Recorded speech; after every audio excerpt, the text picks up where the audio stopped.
pays de savoir, terre de culture et de métissage, pays de partage et d'hospitalité, terre de nos dignes pères, tu es ce qui nous définit et nous rassemble dans l'épreuve et dans la prospérité.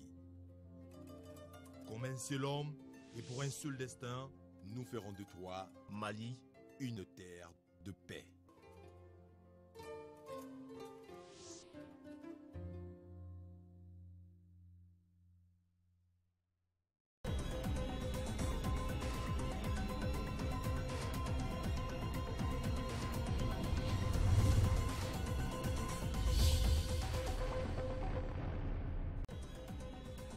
Huitième rencontre de la commission tripartite Mali-Niger-HCR. Le Niger a abrité les échanges qui ont largement porté sur la situation sécuritaire, administrative et humanitaire, conformément aux accords pour le rapatriement signés en 2014.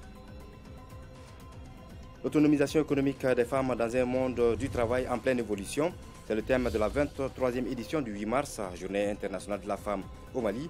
Dougoula Koro, dans la commune rurale de Baguinda, en deuxième région, a abrité la cérémonie de lancement des activités. Merci de rester sur le RTM. Bonsoir et bienvenue au journal. Après la 7e réunion de la commission tripartite Mali-Niger-HCR à Bamako en octobre dernier, la 8e rencontre vient de se tenir au Niger. La situation sécuritaire, administrative et humanitaire a été largement évoquée au cours de la réunion, conformément aux accords pour le rapatriement signés en mai 2014. Pour la partie malienne, la délégation a été conduite par Samba Alhamdou Babi, secrétaire général du ministère de la Solidarité et de l'Action humanitaire. Le commentaire de Mohamed Ould Mamouni. Évaluer les progrès accomplis, identifier les possibilités et explorer les voies et moyens afin de lever les obstacles au retour des réfugiés, c'est ce qui explique le sens de cette 8e réunion de la commission tripartite Mali-Niger-HCR. Pour le retour de l'administration dans les régions affectées par la crise, le gouvernement de notre pays a réalisé, à travers le programme d'urgence de réhabilitation et de développement des régions du Nord, sur budget d'État, plusieurs investissements pour un montant total de 33 milliards, dont 11 milliards pour la phase 1 2013-2014 et 22 milliards pour la phase 2 2014-2016. Dans le cadre de la prise en charge des réfugiés, le ministère en charge de la solidarité reste toujours mobilisé. Le ministre de la Solidarité et de l'Action humanitaire a instruit une intervention d'urgence avec la mise à disposition d'une assistance composée de 324 tonnes de riz, 129 tonnes de sucre et 13 fardeaux de thé pour un montant de 340 672 788 francs. En 2016, le ministère en charge de la solidarité a enregistré le retour de 56 594 personnes, dont 15 508 en provenance du Niger. Et pour leur installation dans la dignité, il a aussi aménagé 12 sites d'accueil sur les 31 initialement programmés. Fin de la visite du ministre de la Défense et des anciens combattants à Mopti. Une visite saluée et appréciée par la société civile et les élus locaux de la région. Tous s'engagent désormais à s'impliquer davantage dans la recherche d'une paix durable au Mali en général et singulièrement dans la région de Mopti. Le reportage de Mohamed Diarra. Le Mali, un pays stable, un objectif commun avec une approche participative. Ainsi se résume la visite de 48 heures du ministre de la Défense et des anciens combattants dans la région de Mopti. Les députés élus à l'Assemblée nationale, le président de la Commission nationale DDR, l'inspecteur général des armées et services, le chef d'état-major général des armées et le ministre Abdel Idrissa Maïga ont eu des échanges francs et directs avec l'ensemble des couches sociales de la région. De façon générale, toutes les parties prenantes saluent les efforts de l'État dans le processus de stabilisation du pays et s'engagent à maintenir cette flamme de la paix. Quand on essaie de comparer en 2012 la situation et aujourd'hui, vous sentez nettement qu'il y a une très grande amélioration. Ce qu'on appelle djihadistes, si ce n'est pas nos enfants, c'est nos frères. C'est des humains comme nous. Donc, en tant que députés, nous les tendons la main. La délégation a visité l'état-major de la gendarmerie rénovée et la garde nationale. Dans toutes ces unités, la politique de réforme des forces de défense et de sécurité se fait sentir. Toutefois, reconnaissent les visiteurs du jour, ces efforts doivent être renforcés. Ce qui est important aujourd'hui, c'est qu'il faut que davantage que les Maliens acceptent le sacrifice de doter encore l'armée de tous les moyens. Parce que, je l'ai dit, il ne peut y avoir de développement sans sécurité. Mais je pense que le ministère de la Défense aujourd'hui, en raison de notre situation, doit avoir une situation beaucoup plus privilégiée. Ces échanges ont permis aux visiteurs d'apprécier le sacrifice que consentent les forces de défense et de sécurité, ainsi que l'engagement de la société civile à soutenir son armée. Le ministre du Développement industriel a visité hier l'usine de fer de la société Imafer SA à Tianfala. Cette usine, qui emploie 300 personnes, est confrontée à beaucoup de problèmes, notamment la concurrence déloyale, le manque de ferraille qui constitue la matière première. Daouda Sidiki Diarra. Rien ne se perd, rien ne se crée, tout se transforme, selon les grands chimistes Lavoisier. La société industrie malienne de fer, Imafer, fait sien cet adage. Située à une trentaine de kilomètres de la capitale malienne, cette usine de fer fonctionne depuis 2012 et emploie 300 travailleurs, dont 200 Maliens. Elle produit 50 à 60 tonnes de fer par jour. Les ministres sont venus voir et comprendre les problèmes auxquels l'unité industrielle est confrontée, notamment la concurrence déloyale, le problème d'exportation de la matière première qui est la ferraille. Sans la matière première, notre usine elle va être en arrêt.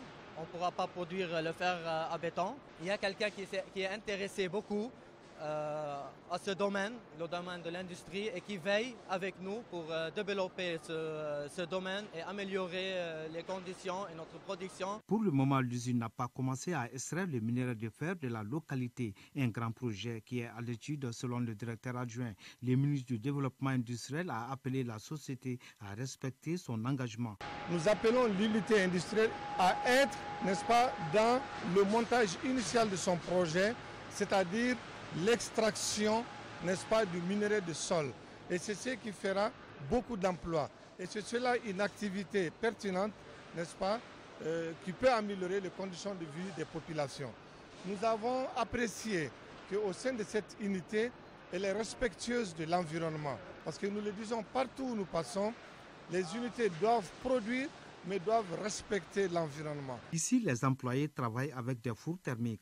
Le métal est décarbonisé en vue d'obtenir du fer pur. Selon les employés, cette visite du ministre va contribuer à minimiser les problèmes que leur société rencontre. Activité ministérielle toujours avec cette fois-ci le ministre des Domaines et du Cadastre dans la première région, Maître Mohamed Ali Bachili, est allé s'enquérir de l'état de gestion des terres pour amener les populations de certaines localités de la région à s'entendre sur l'exploitation, la répartition des domaines qui leur sont confiés. Adama Koulibaly et Oumar Traoré, envoyés spéciaux. La première étape de ce déplacement du ministre des Domaines est Djema. À l'arrivée dans le Karta, Maître Bachili a rencontré les autorités du cercle, responsables de l'administration, les politiques, la société civile, les notabilités à la tête des populations pour connaître les difficultés en matière de gestion foncière dans cette localité. Pas de consignes, on a échangé pour d'abord avoir une compréhension des problèmes qui sont posés à Caille en matière domaniale. Je crois que les échanges nous ont permis de véhiculer de l'information utile en matière de droit applicable aux fonciers, en matière de procédure, et nous avons envisagé ensemble de travailler avec toutes les administrations qui y concourent à trouver des solutions à ces problèmes-là. Les problèmes recensés portent sur les litiges de terre. Le ministre, après avoir attentivement écouté les interventions des populations sur leurs requêtes, a d'abord dit qu'il n'était pas venu à Djema pour juger les problèmes, mais plutôt amener les populations à s'entendre. Dans les échanges, il a été retenu qu'une commission locale de litige est en place dans le cercle.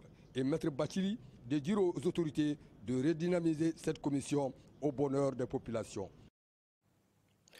Dans 3 jours, le monde entier va célébrer le 8 mars, la journée internationale de la femme au Mali. Le thème retenu cette année est l'autonomisation économique des femmes dans un monde du travail en pleine évolution. En prélude de cet événement, le ministère en charge de la femme, de l'enfant et de la famille a lancé ce matin à Dougoulakoro, dans la commune rurale de Baguinda, en 2e région, les activités commémoratives de la 23e édition de cette journée. Reportage de Sogona Kamisoko. 14 cages flottantes pour les femmes de Dougoulakouro, localité située à une quinzaine de kilomètres de Bamako, afin de permettre à ses bénéficiaires d'avoir d'autres sources de revenus. Ce geste contribue aussi au développement de la pisciculture. Cette initiative du département en charge de la femme, de l'enfant et de la famille s'inscrit dans le cadre des activités commémoratives du 8 mars, Journée internationale de la femme. Ces activités de pisciculture concourent au bien-être de la population et au développement économique et social de la localité. Nous comptons sur le professionnalisme et le concours de tout un chacun pour assurer la pérennité de cette activité. Le premier responsable du département en charge de l'élevage et de la pêche a salué ce geste avant de réitérer l'engagement de son département. Moi, je suis particulièrement très heureux de constater que cette initiative de pisciculture en cage flottante est en train de prendre son envol. Le département, son rôle va consister essentiellement à l'appui technique, des conseils, et en collaboration avec tous les privés qui se sont spécialisés dans cette filière. Pour faire la pisciculture, il faut quand même une petite formation de base qui a été déjà faite avec ces 55 femmes. Donc c'est après cette formation qu'on a installé les cages pour commencer l'alvinage et maintenant c'est la production qui a commencé. Enfin, le ministre Sangaré Oumumba a exhorté les bénéficiaires d'œuvrer pour la bonne marche de cette activité piscicole en vue d'un développement durable. Ouverture jeudi dernier au Palais des Sports de la 5e édition du Salon de l'Habitat de Bamako, salon qui ferme ses portes ce dimanche. Le ministre de l'Urbanisme et de l'Habitat s'est rendu sur le lieu pour visiter les stands. Arjumatina. Le Salon de l'Habitat de Bamako est une opportunité pour les acteurs du secteur de faire découvrir au public leurs produits, mais également leur savoir-faire. Ainsi, d'année en année, le sabbat suscite d'engouement, d'où la présence à cette 5e édition d'un plus grand nombre de stands. Cette visite d'aujourd'hui me permet de prendre en grandeur réelle l'existence de solutions innovantes que nous allons essayer de mettre en pratique.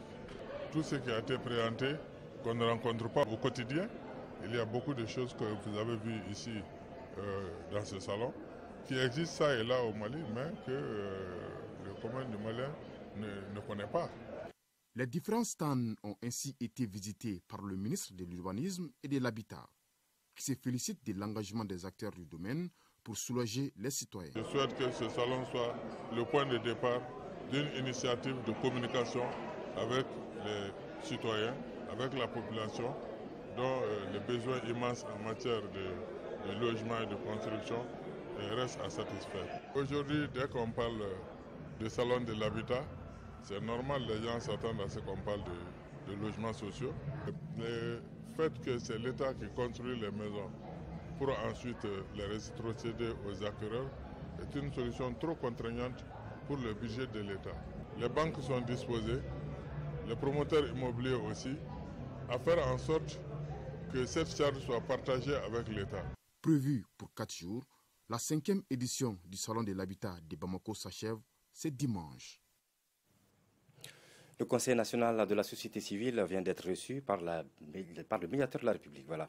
Bourima Alaï Touré et ses proches collaborateurs ont été conviés à échanger sur un certain nombre de points portant sur la conférence d'entente nationale prévue ce mois de mars. Sur le sujet, les invités proposent une participation inclusive de tous les Maliens. Nous proposons d'écouter Bourima Alaï Touré au micro de Fadema Keita. Nous avons été invités par le médiateur à cette rencontre sur la conférence d'entente nationale. Nous avons pris le soin d'écouter d'abord, parce que nous sommes venus pour écouter, éclaircir des points et faire des commentaires. Et à la suite de cela, nous allons travailler pour apporter notre contribution matérielle pour la préparation et la tenue de cette conférence nationale. Nous avons abordé plusieurs points. D'abord, le contenu même de cette conférence. Qu'est-ce que nous allons traiter lors de cette conférence? Parce que nous savons bien que l'accord pour la paix et la réconciliation a fait mention d'un passage obligé vers la conférence d'entente nationale qui va nous permettre normalement, si elle est inclusive, de traiter tous les problèmes. Parce que notre pays, depuis une vingtaine d'années, traverse une crise répétitive. Nous devrons nous parler, voir quelles sont ces raisons et ébaucher des solutions. Cette conférence, pour nous, elle est vraiment extrêmement significative. Et c'est la raison pour laquelle nous avons mis l'accent sur l'inclusivité de cette conférence. Et pour nous, il ne peut pas et il ne doit pas y avoir d'exclus. La commission d'enquête sur les événements survenus à Massina et Kémassina est désormais opérationnelle. Les travaux ont démarré en présence des autorités locales, des magistrats et des gendarmes enquêteurs commis par les autorités nationales. Le reportage de Foussini Samaki. La commission d'enquête sur les événements survenus à Massina et Kémassina en février dernier est chargée de procéder à la reconstitution des faits à l'origine des troubles, recueillir les informations sur les personnes impliquées, dresser un rapport à l'intention du ministère de la Justice pour faire toute la lumière sur ces événements qui ont coûté la vie à plusieurs Maliens dans cette zone de conflit. Aujourd'hui, il était de bon temps que nous venions d'une part pour remettre tout ce qu'il faut comme matériel, comme mobilier de bureau, pour que cette commission puisse commencer son travail très vite, et d'autre part apporter un message de soutien, d'encouragement aux magistrats et aux gendarmes enquêteurs qui vont faire ce travail sur le terrain. Nous venons justement d'adopter une politique nationale de justice transitionnelle, donc l'occasion, même si elle est malheureuse, c'était l'occasion de mettre aujourd'hui en pratique ce qu'on entend par justice transitionnelle. La commission devrait travailler sur les principes de la justice transitionnelle avec l'implication des populations afin que la vérité soit dite et que les pardons soient acceptés. Pour le moment, il s'agira pour la commission de venir s'entretenir avec les officiers de police judiciaire et de leur donner les directives à suivre par rapport à la confection des fiches avec la population. C'est une nouvelle justice que nous allons mettre sur place. Notre rôle, c'est de les accompagner. Avec cette commission, nous pensons et nous souhaitons également que cette vérité va s'installer et qu'une fois que la vérité sera éclatée, donc la confiance peut revenir. Notons que la commission d'enquête sur les événements survenus à Kémassina et Massina est composée de 9 magistrats des régions de Ségou et Mopti et 21 gendarmes enquêteurs qui ont 45 jours pour produire un rapport qui sera examiné par une conférence des procureurs généraux. Le syndicalisme panafricain et les défis de l'avenir, le travail migratoire, réalité et perspectives ou encore le rôle et la place des femmes et des jeunes dans le processus de transformation en Afrique sont quelques-uns des sujets débattus lors du 11e congrès de l'Organisation de l'Unité syndicale africaine. Les travaux ont pris fin sur de fortes recommandations et le bureau a été reconduit pour un mandat de 4 ans. Francis Atouli en reste le président. Compte rendu de Nyanya Aliou Traoré. Les membres de l'Organisation de l'Unité syndicale africaine, OUSA, ont clos leur congrès au bout de 2 jours de travaux. Les perspectives restent bonnes quant à l'avenir de l'organisation continentale. Il y a eu une contribution très positive de la part des délégués venus de 50 pays. Une série de résolutions qui serviront de référence, de feuilles de route. Je dirais que les objectifs assignés au congrès ont été largement atteints. L'éclat du congrès aussi a été rehaussé par la présence du chef de l'État, son Excellence M. Ibrahim Boubacar Keïta, qui a été à nos côtés et qui nous a soutenus. Oui, le chef de l'État, chaleureusement remercié par les congressistes, Ibrahim Boubacar Keïta, salué pour sa marque d'attention et sa pleine disponibilité. Des qualificatifs qui font en tout cas honneur à l'Union nationale des travailleurs du Mali, UNTM, principale organisatrice de cette rencontre dans notre pays. C'est une première fois qu'un pays francophone de l'Afrique occidentale accueille ces congrès. Ça, c'est un honneur pour nous, Maliens. Et ça a permis encore de faire, comme il a dit, connaître le Mali davantage. Ce sont des participants satisfaits et confiants qui sortent de la rencontre. Ils demandent plus d'engagement des États en faveur des travailleurs. Lancer un appel à nos responsables pour que le moment est venu, pour qu'ils améliorent la gouvernance pour tout le continent africain. Je me félicite vraiment de ce congrès-là. Il y a eu de fortes recommandations et que chaque pays est obligé d'appliquer ça au niveau de ta base. Durant la cérémonie de clôture, une motion spéciale a été adressée à la famille de l'ancien secrétaire général de l'USA, James Denis Akoumi. Ce leader charismatique a été arraché à l'affection du monde syndical en 2016. L'intégralité de la cérémonie d'ouverture du 11e congrès de l'Organisation de l'Unité syndicale africaine. Une cérémonie qui était donc présidée par le président de la République, son Excellence Ibrahim Boubacar Keïta. À marge du salon classique de l'agriculture, un autre s'est ouvert à la porte de Villepinte à Paris. Il s'agit du salon international du machinisme agricole, véritable espace agrobusiness qui regroupe tous les grands Africains fabricants de matériel agricole. Notre pays y a été invité. Envoyé spécial à Paris, Abdul Salam Bambara et Sirati Traoré. Ancien grenier de l'Afrique de l'Ouest, le Mali est en train de revenir sur le podium africain des producteurs agricoles. Pour la campagne 2016-2017, il bat le record africain en coton avec 650 000 tonnes et en céréales avec plus de 800 000 tonnes. Ces chiffres lui ont valu une invitation spéciale au Salon des lobbies ou Salon international du machinisme agricole. Le plaidoyer du ministre de l'Agriculture à Paris porte déjà ses premiers fruits. Il a su diffuser auprès des partenaires la politique agraire du chef de l'État. Les invités du jour ont beaucoup vu. Ici, on peut avoir toutes les idées qu'il nous faut pour pouvoir savoir ce qu'il nous faut. Par exemple, mais on se rend compte que c'est surtout les matériels fabriqués dans les pays asiatiques qui, ici aussi, paraissent les plus adaptés aux besoins de notre agriculture que les machines qui sont fabriquées dans les pays occidentaux, en Europe ou en Amérique, par exemple. Donc, je pense qu'on parle ici avec beaucoup d'idées. Par exemple, on vient de voir un petit tracteur qui nous paraît assez performant et qui, en fait, pourrait être acheminé au Mali à un prix très raisonnable. Si on veut que l'agriculture malienne soit avancée, il faut les matériels comme ça. Il y a des grands de taille et il y a des petits en taille. Donc ce qu'on souhaiterait à notre gouvernement, parce qu'ils ont déjà commencé, de les encourager à tout ce qu'ils sont en train de nous faire comme l'accompagnement aujourd'hui.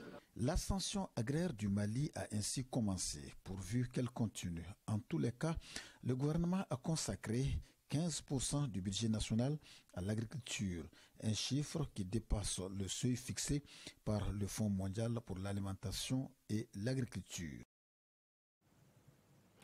Le budget d'État au titre de l'année 2017 se chiffre à 2013,6 milliards de francs CFA. Le groupe de suivi budgétaire en a largement parlé aujourd'hui avec la presse au cours d'une rencontre qui s'est tenue à Bamako et qui a pour but d'informer et de sensibiliser les hommes de médias sur le contenu et le processus d'élaboration du budget citoyen. Soana Kamisoko. 2013,6 milliards de francs CFA, c'est le budget d'État au titre de l'année 2017. Ce budget connaît une hausse de 11% par rapport au budget rectifié de 2016 qui était de 1802 milliards de francs CFA. L'information a été donnée par le groupe suivi budgétaire lors de la traditionnelle rencontre avec la presse. Le citoyen, à la fois contribuable et usager des services publics, doivent être clairement, régulièrement et complètement informés de tout ce qui concerne la gouvernance de la gestion des finances publiques. À ce titre, la Direction générale du budget avec l'ensemble des partenaires sur la question produit le budget citoyen. Il s'agit à travers cette rencontre de partager le contenu du document sur les recettes et les dépenses de l'État. Le budget citoyen est un processus connexe à l'élaboration du budget de l'État. L'attente au sortir de cette rencontre, c'est que ces organes de presse et la société civile puissent relayer l'information sur ce qu'est ce budget citoyen, son contenu et quel est le processus d'élaboration. Le processus est soutenu par Oxfam. Autant il est important que le citoyen paye ses impôts, autant il est important qu'il sache à quelle fin cet argent durement gagné est utilisé. C'est pour une plus grande transparence dans la gestion des finances publiques que l'État élabore depuis 2011 le budget citoyen. Il a pour objectif de faire comprendre aux citoyens contribuables le processus budgétaire, la collecte des ressources budgétaires et leur utilisation pour la production des biens et services publics. Des chiffres encore, 70 millions de francs CFA, c'est le coût de réalisation de 2 maternités rurales à Missala et Mouniana, dans la commune rurale de Falo. L'ONG allemande Mali Hilfe est partenaire de ces réalisations avec 75% du montant global. L'inauguration de 2 maternités a fait l'objet de grandes retrouvailles entre communautés locales et partenaires. Sédou Sissoko et Batraoré nous donnent plus de détails. Dans la commune rurale de Falo, cercle de Blas, on ne veut plus voir les femmes accoucher à domicile. La concrétisation de cette volonté est l'inauguration le même jour de 2 maternités rurales, l'une à Missala et l'autre à Mouniana. Les 2 infrastructures ont été réalisées en partenariat avec l'ONG allemande Mali Hilfe. Ça fait environ 70 millions pour les 2. Ce centre de santé permettra de rapprocher les femmes, les enfants et les patients de leur lieu de traitement. Les populations locales qui ont apporté une contribution de 15% du coût global des réalisations ont toutes les raisons d'être fiers. La santé est à la base de tout. C'est des maternités rurales et dans le cadre de référence évacuation, ça nous permet effectivement de voir les accouchements avec difficulté et de les évacuer rapidement sur Blas. L'appel que j'ai lancé, c'est de demander à la population de s'approprier de ces maternités pour que nous puissions sécuriser ces joyaux architecturaux et que ces maternités soient aussi utilisées par les femmes pour l'accouchement et aussi pour la CPN. Les 2 maternités ainsi inaugurées sont baptisées respectivement Maternité Inzibriqueur de Missala et Gernil Taïzen de Mouniana. Cela démontre la volonté de consolidation des liens existants entre partenaires allemands et maliens.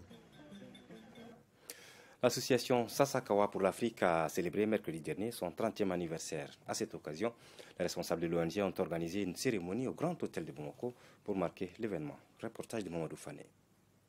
1986-2016, cela fait 30 ans que l'association Sasakawa pour l'Afrique est née.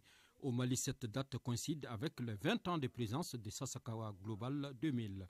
Pour marquer cet événement, les responsables de l'ONG ont organisé une grande cérémonie pour fêter les réalisations de cette association au Mali. Cette fête du 30e anniversaire arrive à un moment où Sasakawa est en train de compléter son premier plan quinquennal qui était de 2012 à 2016. Et en même temps, commencer un nouveau plan quinquennal qui va de 2017 à 2021. Les objectifs stratégiques de ce nouveau plan quinquennal, il y a toujours le développement des ressources humaines dans le domaine de la vulgarisation agricole. Il y a l'augmentation de la productivité agricole. Plusieurs activités ont marqué cet anniversaire. Des prestations d'artistes, des remises d'attestations, des reconnaissances, des témoignages et une visite des stands ont été les événements phares de cette célébration. Sasakawa n'a cessé de développer depuis 1996 des projets ambitieux pour le développement de l'agriculture malienne, avec des accents particuliers pour ce qui concerne les options de transformation des services de vulgarisation pour en faire des outils qui garantissent une meilleure sécurité alimentaire. Il faut rappeler que Sasakawa Global 2000 intervient au Mali dans le secteur agricole avec un programme de vulgarisation. L'Association malienne des gestionnaires de ressources humaines renforce les capacités de ses membres. L'organisation a initié à cet effet un café RH pour échanger sur la fonction des ressources humaines à travers le thème RH Business Partner, le nouveau positionnement stratégique du DRH en entreprise. Salimata Dao. Ces professionnels de la gestion des ressources humaines se réunissent régulièrement pour échanger sur des thèmes d'actualité dans leur domaine. Réunis en association, ils se donnent comme mission de suivre l'évolution de la fonction ressources humaines et de partager les expériences. Les ressources humaines de qualité, pour les avoir, il faut avoir cette vision de pouvoir adapter les profils à ce que l'entreprise recherche comme objectif. Vous avez souvent des hauts potentiels qu'il faut conserver, donc il faut développer des stratégies qui vous permettent de les retenir à l'intérieur. Cette première rencontre organisée par le nouveau bureau de l'association a choisi de débattre du thème RH Business Partner, le nouveau positionnement stratégique du DRH en entreprise. Le gestionnaire des ressources humaines a évolué et doit maintenant être positionné à côté du directeur général pour pouvoir déployer et appliquer la stratégie. Ces gestionnaires des ressources humaines prévoient de se rencontrer tous les 2 mois pour discuter autour des problématiques de leur secteur dans les entreprises maliennes. Les résultats du concours Innovation Afrique-France sont désormais connus. Lancé au Mali à l'occasion de l'organisation du sommet Afrique-France, le concours visait à susciter l'entrepreneuriat au Mali et en Afrique. Les lauréats ont été primés grâce à l'accompagnement du PROCEJ et son partenaire, la Banque mondiale. Un chèque géant d'une valeur de 10 millions de francs CFA a été remis à la première lauréate, l'ivoirienne Marie-Paul Stéphanie. Compte rendu à Gali Aguissa. Cette compétition entre jeunes Africains porteurs de projets a enregistré 180 dossiers. Les 5 meilleurs projets ont été sélectionnés par le jury.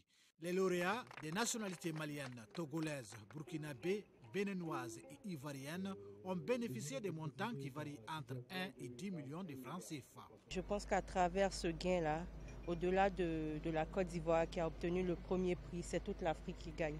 La lauréate, donc, ce qu'elle a souhaité faire, c'est de mettre en place une espèce de carte en fait, qui permet effectivement d'avoir une traçabilité, une historique en fait, des maladies, une historique en fait, de la santé d'une personne. Ce concours dénommé Innovation Afrique-France a été initié dans le cadre de l'organisation du 27e sommet Afrique-France tenu au Mali en janvier dernier. Il a été rendu possible grâce au projet de développement de compétences et emploi des jeunes PROCEJ. Dans notre engagement pour le sommet, nous n'avons pas seulement soutenu les prix.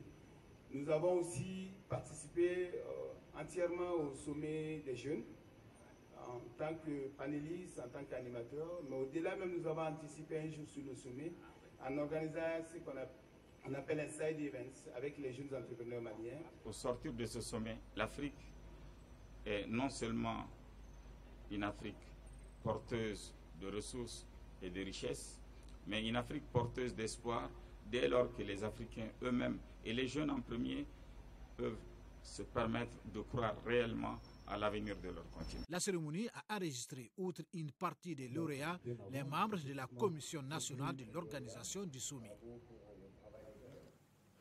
Pour la relance du chemin de fer Dakar-Bamako, le syndicat unique des travailleurs du rail de Thiès au Sénégal et le syndicat, des travailleurs du rail de Bamako ont organisé une assemblée générale sanctionnée d'une déclaration dite déclaration de Caille en présence d'une forte délégation venue du Sénégal et des cheminots de Caille. Le reportage de Moriba Keita.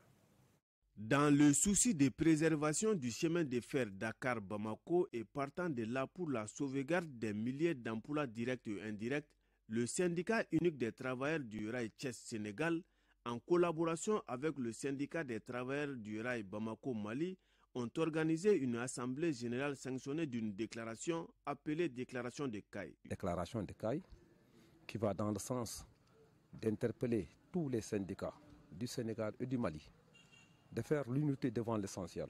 L'unité devant l'essentiel, c'est quoi? C'est d'après avoir accompagné les États à reprendre le chemin de fer. Nous ne devons pas rester et voir ce chemin de fer mourir dans nos mains. C'est le lieu aussi de rendre hommage aux 2 présidents, son Excellence M. Macky Sall et son Excellence Ibrahim Boubacar Keïta, d'avoir pris l'initiative historique de rompre cette concession le 7 décembre passé. Mais il est bien aussi qu'ils sachent que la situation actuelle est précaire. Aujourd'hui, le chemin de fer a besoin d'un souffle nouveau, d'une volonté politique pour que le chemin de fer soit ce que nous avons connu. C'est pourquoi nous les interpellons. À Caille, ici, quelqu'un l'a dit tout de suite. Il faut une volonté politique. Sinon, ça ne peut pas marcher. C'est pourquoi on a voulu vraiment donner un éclat particulier au chemin de fer. Aujourd'hui, la ville de Caille est sortie et ça nous va droit au cœur. Les syndicats Sud-Trail et Citrail ont lancé un appel aux autres camarades syndicats du Mali et du Sénégal pour l'unité des syndicats dans l'intérêt du chemin de fer. Cette nouvelle, le 25e FESPACO vient de décerner l'étalon du Yenenga, le plus grand prix de ce rendez-vous cinématographique du continent, au réalisateur sénégalais Alain Gomis pour son film long métrage Félicité. C'était cet après-midi au Palais des Sports de Ouagadougou au cours de la cérémonie officielle de clôture, en présence du président du Faso Rock Marc Christian Kaboré, qui avait à ses côtés son homologue ivoirien Alassane Ouattara. Le réalisateur malien Daouda Coulibaly, avec son film Oulou ou le chien, a remporté le prix spécial Samben Ousmane et celui de la meilleure interprétation masculine. Le prix spécial du jury dans dans la catégorie École africaine du cinéma, revenu à la jeune réalisatrice malienne Fatoumata Soy Koulibaly pour son film Héritage. Nos envoyés spéciaux à Ouagadougou reviendront plus en détail dans nos prochaines éditions sur ce 25e FESPACO.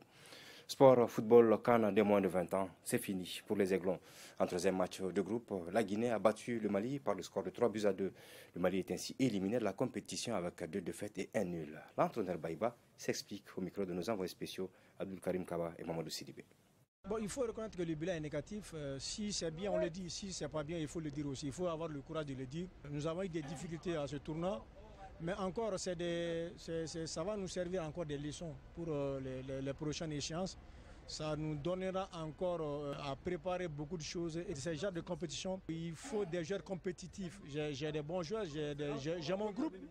Mais encore, c'est les jeunes qui sont à l'extérieur. On va se battre, on va bien travailler pour vraiment encore se qualifier pour les prochaines échéances africaines et puis encore faire beaucoup de victoires pour le peuple malien. Le Mali était considéré au départ comme un favori de la compétition. Aujourd'hui, on se trouve éliminé, même pas une qualification pour la Coupe du Monde. Qu'est-ce que cela vous fait? Tout le groupe a du mal à comprendre comment est-ce qu'on n'arrive pas à se qualifier pour la Coupe du Monde.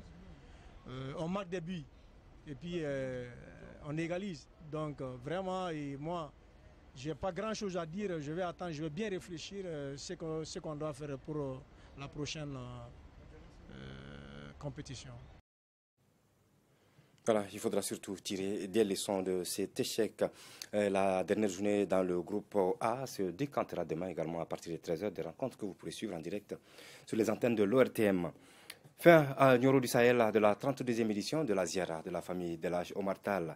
Cette retraite spirituelle d'une semaine instituée depuis 1985 par Feu Thierno Adital est un moment de haute communion et d'invocation d'Allah. Cette année, les participants au nombre desquels les autorités politiques et administratives ont prié pour la concorde et la paix dans notre pays. Envoyé spéciaux Abdraman Keita, Abbas Fambougri, Traoré. Cette 32e édition de la Ziara omarienne à Nioro du Sahel a focalisé plus que les autres fois un grand nombre. La rencontre créée par Feu Thierno Adi n'a pas non plus dérogé à ses principes toute une semaine, ponctuée de dévotion, mais aussi d'échanges sur les règles de la vie en société, comme la solidarité, le pardon, la fraternité et l'obligation de se protéger et de protéger sa patrie. La Ziara, c'est aussi Kelekunda, la visite au cimetière, où reposent les fils et les petits-fils de l'âge Omar Tall, dont Feu Thierno Hadi. Ce recueillement a lieu très tôt vendredi pour la prière à tous nos morts. Comme la Ziara est un rendez-vous majeur des grandes familles maraboutiques du Fouta, du Djomboko, du Sahel occidental, mais aussi des érudits du Sénégal et de la Mauritanie, tous et chacun ont prié pour le pays afin que la concorde y revienne. La 32e édition a vécu dans une parfaite organisation. La Ziara, c'est une occasion où c'est des milliers de personnes qui se retrouvent ici à Nioro du Sahel. Des milliers de personnes venant du Mali et de l'extérieur. Cette année, vraiment, moi, je me réjouis de la qualité de cette organisation. Vivement la 33e, Inch'Allah.